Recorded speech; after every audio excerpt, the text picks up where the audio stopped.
Hey everyone, welcome to OrganicAuthority.com TV. I am your host, Laura Klein. So you may be wondering what I've got in front of me. It looks like a bag of trash, right? Well, it kind of is, but in fact, it's not. You see, this is what I use to help keep an eco-chic kitchen, which of course, you know, I love to cook, but we also want to make our kitchen eco-chic and green. So when I cook, I actually use a bag to put all of my scraps that come from my vegetables and really the kitchen scraps, and I put it in a bag, and I also slice it up like the big ones, like this avocado skin right here. Because what we're gonna do is I'm gonna compost all this stuff. And what this does is you're making a difference because you're sending less waste to the landfills. Now, we all know that our landfills are overcrowded and they're stuffed and they're running out of room. And by the way, who wants to put a landfill in their backyard? Meaning they gotta start building new ones, and everyone's pretty much like, not in my backyard. Anyway, so a good way to send less things to the landfill is start by composting your food scraps at home. So I put in here, you know, all of my kitchen scraps. Like I made a salad for lunch today, and here's my leftover cabbage. I made a nice arrangement back there with my favorite Mexican sage from my garden, and I put all the leaves in here, and I put all the leaves from the hydrangeas that I used to make an arrangement back there. And then of course we put avocado in the salad. So all of these kitchen scraps are going into my compost bag, and I'm gonna take this out to my worm compost bin. Now, there's two types of composting. There's worm composting, and then there's heat composting. It's really up to you and where you live in terms of what you want to do. For us, we have an organic garden in our front and backyard, and worm composting seems to have a higher nutrient basis for our plants. So that's why we worm compost. So another reason why we switched from heat composting to worm composting is because it's actually a quicker, faster process.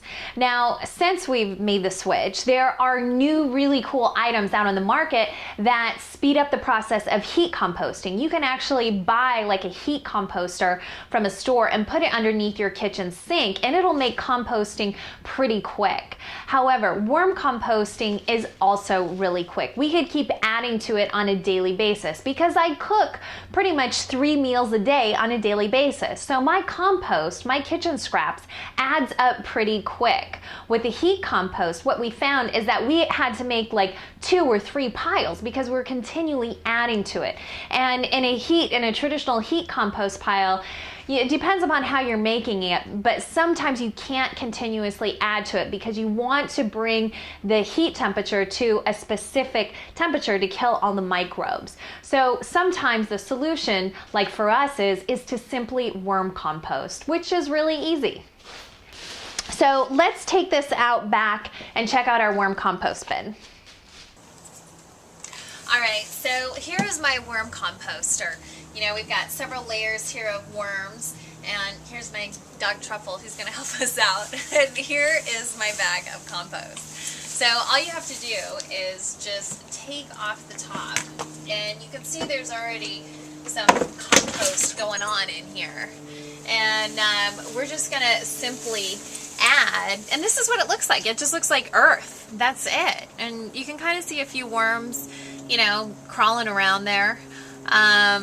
But I'm just going to add it, and it's really this easy. And I'm going to take my shovel, and I'm just going to kind of scoop it around and kind of help mix it in. And I want to do it gently because I don't want to, you know, crush my worms. You want to, you know, you want to protect your worms because that's what's going to turn all these kitchen scraps into compost. Now, you don't want to put any meat or bones in here. That doesn't work. You can put things like eggshells and pretty much any greens, not a lot of citrus. You can see we have a few orange peels in here and grapefruit peels, but we don't like to put a lot in there because you don't want to expose the worms to too much citrus. So again, I'm just kind of gently stirring this compost in here. You can see we've got a banana peel in here. And that's pretty much it, guys. It's that simple.